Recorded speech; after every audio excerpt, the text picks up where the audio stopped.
Now what if we click on a message? We also have reprocess results and reprocess message. So we just click on one message, we can reprocess that message. We can select which destinations we want, and if we want to send it in as a new message or override it, just reprocess it in that row. So let's override the existing message.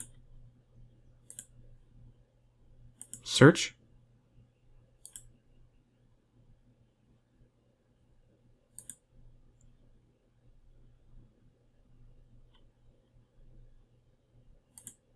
And it's going to update our message statistics and our message content based on what we reprocessed.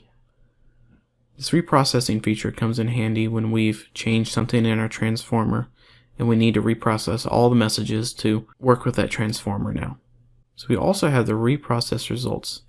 So this is going to reprocess all the messages in our current search.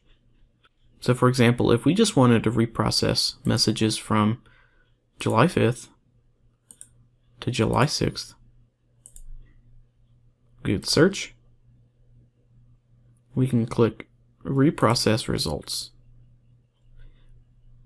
Now we can send these messages as new messages. So this time we won't overwrite the existing message. Click OK. And reprocess all.